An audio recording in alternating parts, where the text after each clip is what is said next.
So for 2021 holiday season, Jordan Brand retroed the Jordan 11 Cool Grey.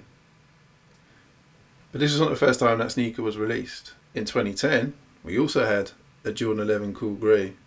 But how do they compare? Let's find out. Hey, what's going on? Luke's here back with another video. And today I'm doing a comparison between the Jordan 11 Cool Grey Retro for 2021 and the Jordan 11 Cool Grey Retro for 2010.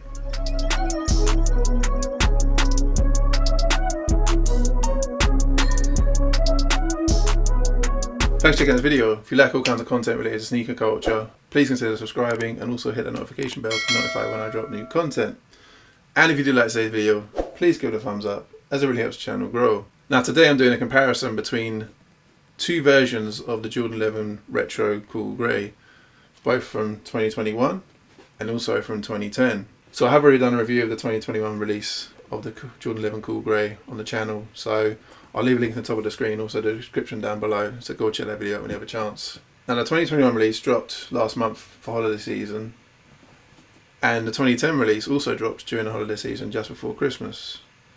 Now, I've been collecting sneakers for about 20 years plus, so I'm in a fortunate position that I do actually have some of the older releases in my collection, and this is actually dead stock. So as soon as I heard that they were re-releasing the Cool Grey for 2021, I knew I had to check it out and see it for myself, and obviously then see how they compare. So let's get to it.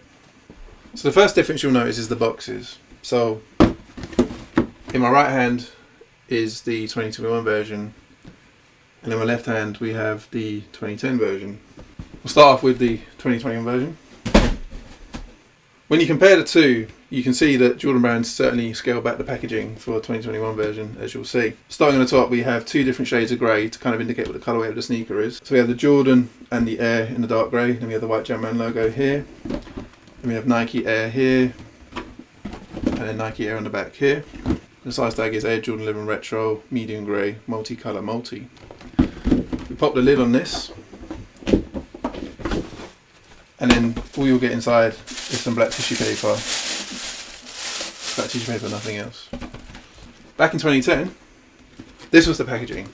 So it was a holiday release, so Jordan Brand kind of stepped up their game and they released special packaging. Now, as you can see, this box is 11 years old. It's been through a couple of house moves, so it's definitely seen better days, but for the most part it's pretty intact. So the first thing you'll see is you've got your 23 pattern here on the top, which is the same thing you'll see on the back of the sneaker on the heel counter. And then underneath that you've got the Jordan and then the Jumpman text right here, and then you've got your little Jumpman logo right here. It's the same as you see on the sneaker itself, just below where the laces are. For a long time it's been kind of cryptic, so if you look at that from the side you can't say that that actually is Jordan Jumpman, but obviously if you turn it to the side you can see that. Then on the box we have our Jumpman logo right here in white, and then we also have that here on this side as well. And here's the size tag. Again, it's the Air Jordan 11 Retro, and colorway is medium grey, multicolour multi. Now, this is back in the era of slide out boxes and additional packaging underneath. So to open this, you would have to pull this piece here, and then you then pull the drawer out effectively. And then I'll just put this down to one side. This was also the era where they made boxes that were bigger than the sneakers, hence why it's a little bit dented, or as you can see right there. So anyway, inside you've got this plastic sheet wrapping, and you've got your X and 1. So again, that's a nice little, in my opinion, a premium detail, because if you compare this packaging to the 2021 version, you know, this is much more superior. And then you have Tinker made them shine, Mike made them fly, and then you made them iconic. So again, this was the first time this sneaker was retroed since it originally dropped in 2001. So I feel Jordan Brand really wanted to step their game up, push their bolt out, and you can see that definitely in the packaging. So we remove this, and then as you can see, it's 11 years old. So you've got the original tissue paper, which is kind of yellowing now, and then you've just got this additional paper here for padding right there. Other than that, there's nothing else in that box. So we'll put the box to one side. So what we're going to do is we'll do a direct comparison between the two sneakers, starting obviously on the outsoles, and obviously going up the sneaker as well. So starting on the outsole, you can clearly see the difference. First of all, top sneaker, obviously brand new. You've got your icy blue outsole, and you've got the Jumpman logo underneath there in white, as you can see. And then you've got the same tread patterns here, top of the foot and also the rear of the foot. Again, exactly the same details you see on the 2010 version. Obviously, the outsole is yellowing now because of age, but again, it's the same exact tread patterns. If we turn to the top, now the toe boxes, first you can definitely see the next difference is the shade of grey that's being used. So on the 2010 pair, they used a slightly lighter shade of grey, and obviously a 2021 pair, it's much darker grey. As we go at the upper, so the suede feels pretty much the same, I'd say, suede nubuck, and you've obviously got your lace holders going up here. Now the lace is pretty much the same. There's obviously got a plastic white tip, and again it's kind of yellowing because of age. On this one we have just again plastic white tip, but obviously brand new. As we come up the tongue, so the difference here is the quality of the suede feels different on the 2021 version than the 2010 version.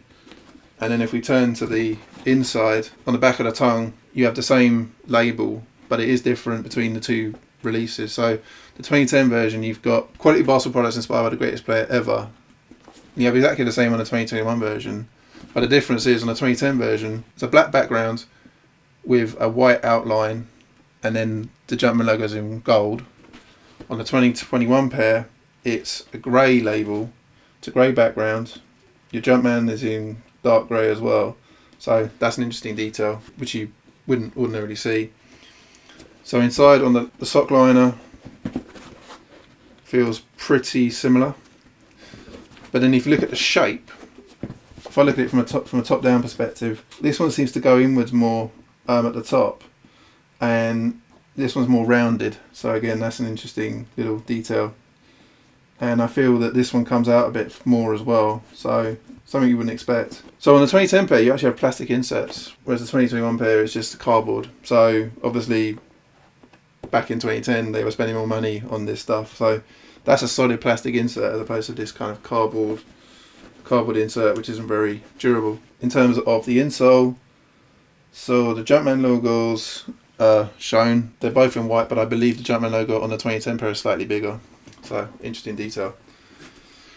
Now, if we turn to the side, what I'll do is I'll do it this way. So if I hold them side to side, you can definitely see another difference, which is the outsides come up to the same point. If you look on the 2021 pair, the cut of the pattern leather is higher than the 2010 pair. That's a good half an inch higher on the 2021 pair.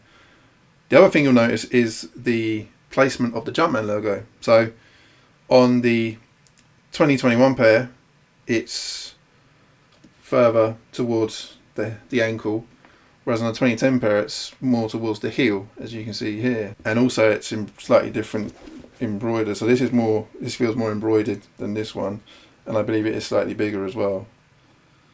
We turn to the back.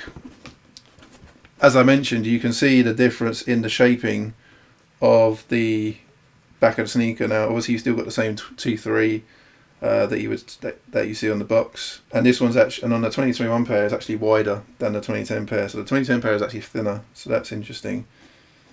And also the shape is different as well. So this comes out a lot wider, and this is a lot thinner, as you can see right there. So very subtle differences between the two. It's what makes a sneaker unique, and that's how you can tell retros apart from different years. And again, we can see on the back here the pattern leather is coming up higher than on the 2010 pair. And one other difference I've noticed is the width of the sneaker. So if you look from the top down, the 2021 pair is a lot wider than the 2010 pair, as you can see. So it's a lot. If I do a comparison, you can definitely see that. If I do it that way, you'll see that this is a lot wider than this in terms of the cut. If I hold them together, you can see that the 2021 pair comes out slightly more. Now, in terms of transparency, these are both the same size. So these are both a size UK 12, US 13. So you might be saying in the comments, oh, the 2021 pair is bigger because it's a bigger sneaker in terms of size, but it's not. It's exactly the same size, it's just it's been cut differently. But again, it's an interesting detail. So the 2010 pair will probably feel tighter on your foot than the 2021 pair. Now the reason I haven't worn this is because I said it's a size 12 and it's a thin cut, as you can see. So my foot is very hard to fit into this. Whereas obviously in the 21 pair, I can fit it. Now obviously my preferred size is a US 14, UK 13, but still working on getting that into the collection. But this is a good placeholder for now. So yeah, let me know your thoughts in the comments, what you think. Do you have a preference? Do you prefer the 2021 version or the 2010 version? For me, they both stand out. I would say they both have their own unique characteristics. Now, obviously, the 2010 pair is showing its age. So at some point very soon, I'm going to have to either wear it or just leave it as dead stock. So if we just put them side by side, you can see that, you know, they're both the same. But obviously this is yellowing. And that's basically partly my fault because it's been in the box primarily for all that time. Now, I do plan to add more sneaker containers, as you see behind me. So this is definitely one that's most likely going to get its own spot on the shelf, but we'll see. So yeah, let me know your thoughts on this comparison. Let me know if you want me to do more sneaker comparison videos as well. Having a collection over 20 years means that comparisons can be done. And one such video I've already done in the past is a Jordan 3 Cool Grey 2021 versus 2006 retro. I'll leave a link to that at the top of the screen, also the description down below, so go check that one out as well. So thanks for checking the video. So here's the kind of content you want to see, not just sneaker comparisons, but also just general content around the sneaker culture. Please do consider subscribing and also hit that notification bell to be notified when I do drop new videos. And if you did like today's video, please give it a thumbs up as it really helps the channel grow. And until next time, take it easy and I'll see you in the next video.